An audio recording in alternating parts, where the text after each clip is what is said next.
Hey, what's up, YouTube? How's it going? Back out here in the wood shop. It's Monday, June 7th, and what's going on in my neck of the world? Well, gasoline is $5 a gallon. Make it official. Highest price I've ever seen for gasoline in my 46 years. I guess we're blame Putin for that, right? Even though we ourselves can pump oil, but we have no pipelines to get it to the refineries, and we don't have enough refineries to process the oil to make gasoline. So, I guess we'll continue to be fossil fuel dependent on our what would it be? I don't know if I consider OPEC an ally. So are they adversaries? Whatever. But yeah, gasoline is $5 a gallon. Diesel came down a little bit. It's down to $5.99 a gallon right now. You know, down from the $6.20 that it was. But I really believe this is just the calm before the storm. So I'm reading and hearing about. What else is happening? Well, you know, we're faced with high inflation, and Ukraine is responsible for like 40%, up to 40% of the world's wheat supply, and they've been caught. Not to say that they've been caught. I'm not saying that they're doing something wrong. I don't know what the process is. I don't really understand why they're doing it, but they are just burning their wheat and cornfields in Mariupol, which is, you know, some of their big farming country, or, you know, area. Yeah, they're just burning it, you know. Kind of takes you back to the Iraq War, right? When we invaded, and the first thing that Saddam Hussein did was light all his oil fields on fire.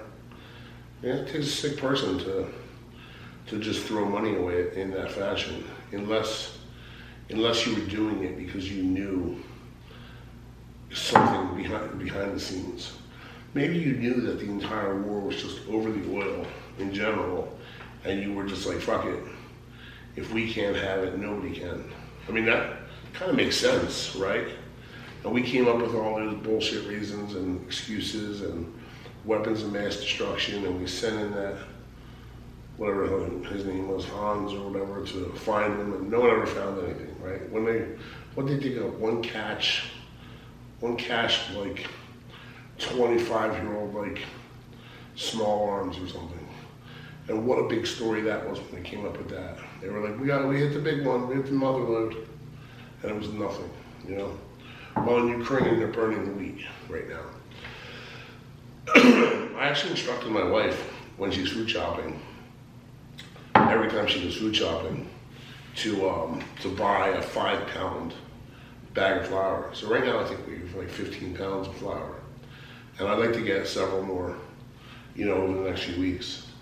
Because, you know, with this kind of thing happening in the world, I think that we could enter a time where there's not going to be any bread, or very little bread. You know, we just ran out of baby formula, for Christ's sake. So running out of anything else is not out of the realm of, you know, out of the realm right now. You know, I think pretty much anything can disappear off the shelf at this point, and it would just be par for the course.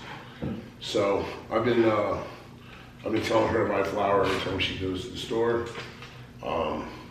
just in the event that, you know, hey, I'm clearly a fat person, and I love my bread, and I love pizza.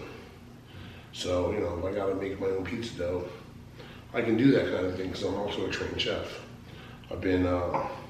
I spent many years in the restaurant business, so I can pretty much make anything. But yeah, so Ukraine is burning the wheat and the corn crops in Mariupol or whatever. That's that area that Russia, you know, is basically taking over.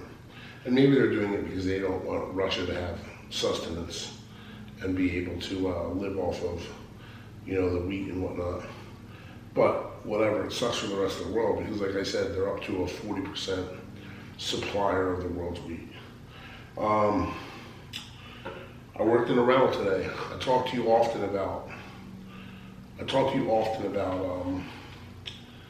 my job. I own a small business, construction. We do many different things. We build decks. We do interior trim work and like shiplap and whatnot. We redo bathrooms. We do kitchens. We do additions. We convert the ground level of a lot of these beach houses and make usable space for people. It's kind of our bread and butter is those things. And I worked in rentals today on the island. One of them. We're trimming the inside. We're doing all the trimming doors right now. And the guy, the owner and his partner investor, they have two side-by-side houses in Beach Haven. And, we were just kind of chatting about them. Because I'm always amazed at what these houses rent for. And he's a young guy. I mean, I'm like I said, I'm 46. He's probably 31 or something, 32 maybe. If he's even 30. He's done quite well for himself. So he's got these rentals, and they're pushing really hard because they're already rented, I think, at the end of July or something. So he's pushing really hard for these things to be done. So today we were in there, and gunite pools are getting done in the backyard. Someone's working on the decks. There was another trim crew in the one house. We were in the second house. The tile guys were working. So it was, and the siding guys were there. So it's like definitely a chaotic area. But like I said to you, the reason why I'm not so concerned about the economy crashing in my neck of the woods is it's beach. It's the beach towns. And Long Beach Island has a long history of family style rentals for families. People have been coming here for years, 40 years, 50 years, their whole families. And the houses that we're working in today, and they're beautiful houses, they're probably 5-bedroom, 4-bath, 3 floors, rooftop deck. But they're small, they're like 2,000 square feet. Bedrooms are small. I gotta go put bunk beds in 2 of the rooms to make more room for people. So it'll be 4 beds in 2 of the rooms. But I was joking with them about what they rent them for. And here they're getting, if you can imagine, $17,000 a week. And the rental season, the last 2 years down here in Long Beach Island, has extended. Used to be about a 12-week season, now it's like 14 or 15 weeks. People start renting the end of May, and they go now until, late September. Imagine 15 weeks at, let's just say he lowers the price before and after the 2 holidays. But maybe he averages $15,000 a week. Imagine $15,000 a week, each house for 15 weeks.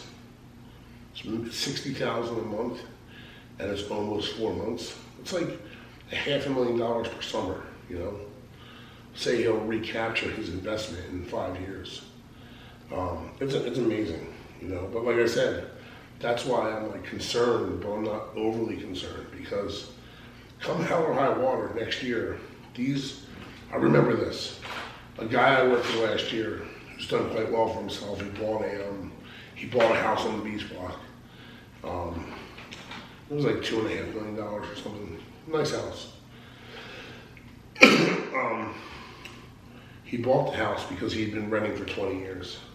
And he figured that he'd paid as much in 20 years renting or whatever as what this house was going to cost or whatever. And meanwhile, like people with money, people that have wealth about them, they just won't go to Europe for the summer. So to drop 30 or 40 grand to rent a house for a month rather than take their extended family to Europe is like, that's what happens in this kind of economic downturn in this kind of area. So yeah, we worked in these beautiful houses today, and it's amazing. Next subject, California is targeting farmers for for the water shortage right now, and we're only at June 7th. So the summer literally, I don't even know if it's been declared summer yet, honestly. Maybe it is. But the summer then just began, and we're already at a water shortage to the point that farmers are being targeted because the cities and the towns are going to run out of water. So I guess that makes sense.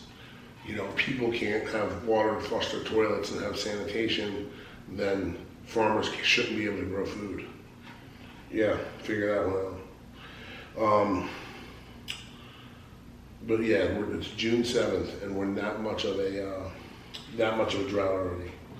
Watch the wildfires this year. They're going to get wild because, you know, last year we didn't get into the drought until like late July, early August is when the drought really kind of got intense. And our drought's already really intense, and June just started. So figure by July, August, that shit's gonna be like, the whole West Coast is gonna be like charcoal, just begging for a match to go up in flames. You know, I estimate, speculating of course, but I estimate $15 billion this summer on the West Coast in wildfires. You know, and then what other damages that can be done in other states due to the smoke and whatnot. So today, Janet Yellen, she defended, you know, the woman, the Treasury Secretary, who came out and said that she was wrong about the risk of inflation. But today she came out and defended the money printing by the Federal Reserve, even though it came at the expense of such high inflation for all working and non-working families here in America. And what does that show you? They'll do it again. Who was it? Ron Emanuel, or whatever his name was? Ron something. He said, "Don't let a crisis go to waste." And that's the only thing that our government has learned in the last 50 years is to exploit any kind of crisis to the maximum potential, you know. And they love, I'm telling you, they love to print money. They love for any reason to just go back and tell Jerome Powell, "Yo, buddy, turn them printers on. Start spitting out them hundreds, some sheets. We need them sheets." You know, they print them out. They give them to Bank of America. They give them to Citibank. They give them to Wells Fargo. They give them to whatever. You know, 50 billion, 60 billion at a pop. They tell them, pay us back when you can. Don't worry about it. Banks turn around, invest in real estate, invest in their own real estate though, you know, give themselves bonuses and whatnot, but they don't lend the money to the working class. Nah. Well, they will now though, because the interest rate's up. But traditionally speaking, why they've been printing all this money, they haven't been lending any of it out. So there's that, you know. But yeah, they're not going to let a good crisis go to waste. So look, the next crisis is already on the horizon. I don't know what it is, but I imagine in the next couple of weeks we'll figure it out. You know, something's going to go on. But I'll tell you what, looking at the news, it's a slow news day. You know, I didn't see any gaffes about Biden and Kamala. I didn't see no threats from Putin. I think North Korea launched some missiles into the ocean, you know, like he always does. I think the policy for that is just ignore him and makes him feel small, and maybe he'll go away. I don't know,